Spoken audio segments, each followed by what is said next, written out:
अब bank, railway, SSC एवं अन्य प्रतियोगिता परीक्षा के लिए 25 वर्षों से अनुभव प्राप्त शिक्षक आनंद कुमार कर्ण द्वारा एक कदम सफलता की ओर।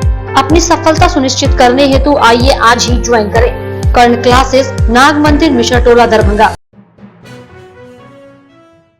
बिहार विधानमंडल के बजट सत्र को लेकर सभी विधायक, मंत्री और मुख्यमंत्री विधानसभा पहुंचकर बजट सत्र में शामिल हुए। विधानसभा पहुंचने पर मुख्यमंत्री नीतीश कुमार का पार्टी में जदयू के विधायक और मंत्रियों ने उनका स्वागत किया।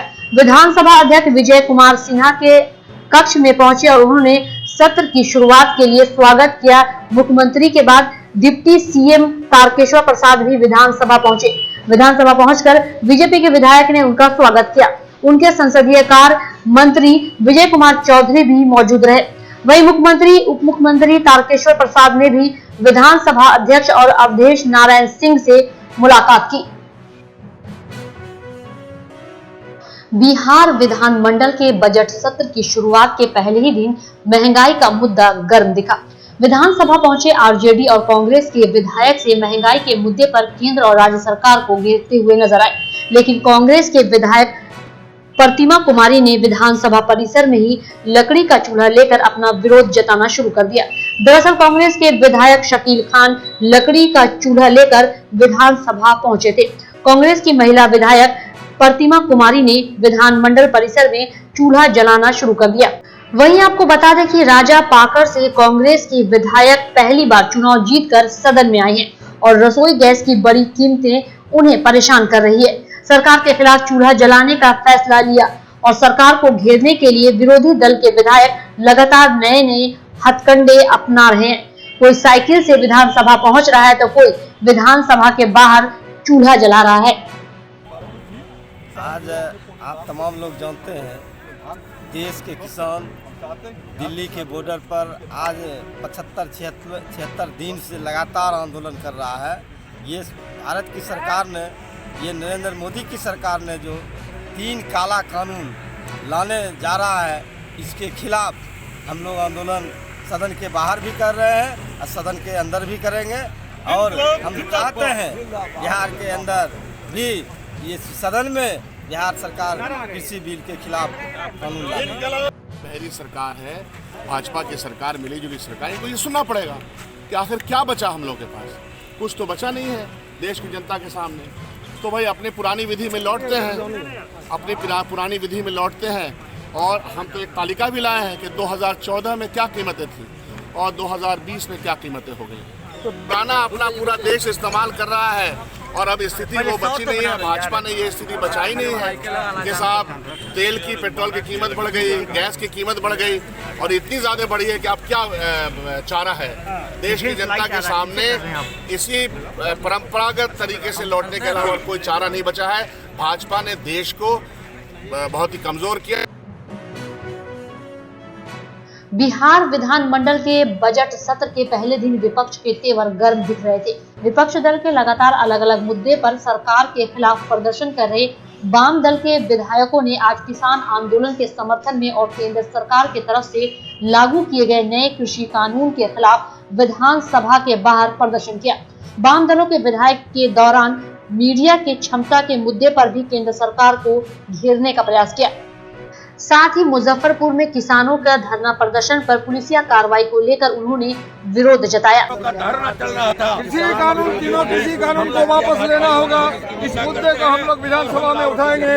एमएसपी को कानूनी गारंटी का दर्जा देना होगा और किसानों को कॉर्पोरेट का गुलाम बनाने की साजिश नरेंद्र मोदी की नहीं चलेगी। बिहार विधानमंडल का बजट सत्र प्रारंभ होते ही राज्यपाल के अभिभाषण से सत्र की शुरुआत हुई। राज्यपाल के अभिभाषण के दौरान विपक्ष कोई मुद्दा नहीं उठाता है, लेकिन सदन में सत्र के पहले ही दिन विपक्ष में अपने कड़े तेवर दिखाने शुरू कर दिए। देश में लगातार बढ़ रहे पेट्रोल और डीजल की कीमतों के खिलाफ विपक्षी विधायकों ने अपना विरोध जताना शुरू कर दिया। आरजेडी के विधायक मुकेश रोशन सत्र के पहले ही दिन साइकिल पर सवार होकर विधानसभा पहुंचे और कहा कि सरकार को पेट्रोल और डीजल पर बड़ी कीमत पर रोक लगाना चाहिए। मुकेश रोशन महुआ विधानसभा सीट से आरजेडी के विधायक हैं। हम तेल नहीं बचा रहे हैं, हम बता रहे हैं कि हम गाड़ी चलाने में सक्षम नहीं हैं। इतनी महंगाई हो गई है कि हमको गाड़ी चला हम यात्रा हम कम कर चुके हैं, बहुत कम से कम यात्रा करते हैं, क्योंकि यात्रा भत्ता जो 2 पैसा मिलता है उतना पैसा में जो हम 5 यात्रा करते थे अब 2 यात्रा में ही उतना पैसा लग जाता है। सिर्फ पटना में 10 दिनों में 10 बार, पिछले लगातार 10 दिनों में आज भी 50 पैसे बढ़े हैं, कल भी बढ़े थे, परसों भी बढ़े, लगातार आप बढ़ाए जा रहे हैं। 20 लाख करोड़ रुपए देश ने बिहार की देश की जनता से एक्साइज ड्यूटी के नाम पे, जबकि अंतर्राष्ट्रीय स्तर पे जो क्रूड ऑयल होता है, कच्चा तेल होता है, उसकी दाम लगातार घटी है। आधे दाम पर क्रूड ऑयल है, उसके बावजूद दाम बढ़ाया। राजधानी में समक्ष संस्थान के द्वारा नशा मुक्त अभियान के लिए प्रचार रथ को रवाना किया गया। मंत्री मदन सहनी ने नशा मुक्ति अभियान के लिए प्रचार रथ को रवाना करते हुए कहा कि नशा के खिलाफ मुख्यमंत्री का यह मुहिम कारगर साबित हो रहा है। वहीं नशा मुक्ति के लिए समाज के सभी लोगों को एक मंच पर आने की अपील भी की। वहीं मंत्री मदन सहनी ने कहा कि शराब हमारे समाज को खोखला कर रही है, जिस पर रोक लगाना आवश्यक है। चाहे कोई भी लोग हो, सभी लोग संकल्प भाव से कि हमें नशा से दूर रहना, तो हम सभी को आज संकल्प लेना है। और मुझे खुशी हो रहा है कि हमारे ही जिला की ज्योति कुमारी, जिसे साइकिल गर्ल के रूप में हम लोग जानते हैं, उनको इसका ब्रांड एम्बेसडर के रूप में हम लोग यहाँ उनको नामित किए हैं। बीजेपी विधायक दल की बैठक बीजेपी के कार्यालय के अटल सभागार में की गई, जिसमें बीजेपी के नेता और 2 डिप्टी सीएम तारकेश्वर प्रसाद और रेणु देवी सहित तमाम विधायक की मौजूदगी रही। वहीं बैठक में विधानसभा सत्र में विरोधी के जवाब देने पर रणनीति बनाई गई और पर्यटन मंत्री नारायण प्रसाद ने बढ़ते पेट्रोल डीजल की कीमतों पर अजीबोगरीब बयान देकर अपनी सरकार को कटघरे में खड़ा कर दिया। उन्होंने कहा कि आम आदमी गाड़ियों में नहीं चलता, इसलिए इससे ज्यादा आम आदमी के जीवन पर फर्क नहीं पड़ रहा है। मूल्य से ज्यादा चिंता विरोध करने वाले नेताओं को है। वह जनता नहीं है, बल्कि उनकी आदत हो गई है महंगाई में जीने की। मंत्री के इस बयान को विपक्षी मुद्दा बनाने में जुटे हैं।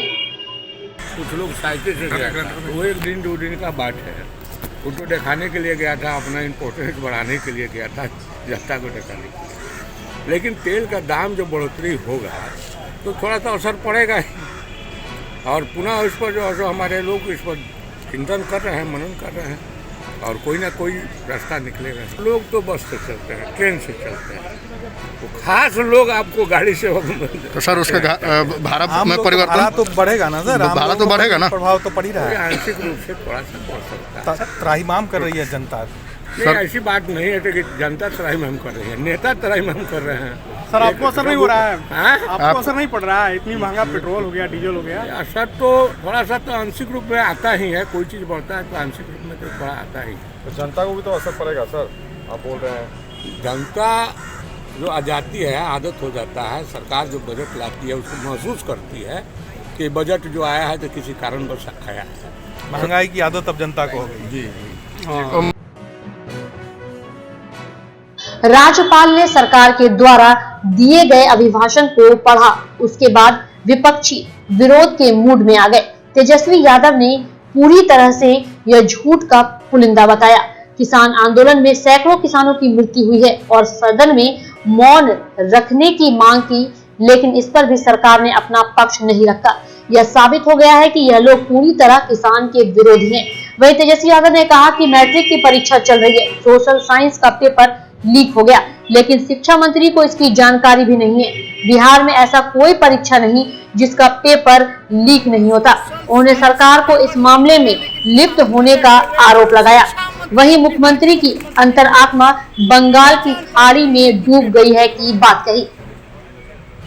करने का काम कर रहे हैं, इसलिए हम लोग चाहेंगे कि इसकी जो है कड़ी जांच हो और जो लोग भी इसमें इन्वॉल्व हैं, सरकार जो है जवाबदेही जो है वो तय करनी चाहिए। और हमको तो पता है कि नीतीश कुमार जी की अंतरात्मा जो है बंगाल के खाड़ी में डूब मरी। अब अंतरात्मा जागने वाला नहीं, नैतिकता जागने वाला नहीं है। अब वो राज्यपाल आवाज जा करके इस्तीफा नहीं देंगे, उनका शर्म मिट चुका है। आँख का आंसू जो है वो सूख चुका है।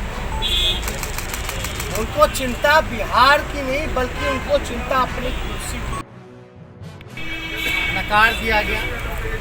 यानी ये साबित करता है कि बीजेपी और नीतीश कुमार जी की जो पार्टी है वो किसान विरोधी पार्टी है। बिहार में राज्यपाल ने अभिभाषण में बोला कि धान की खरीद हो रही है, लेकिन कहीं भी कुछ खरीद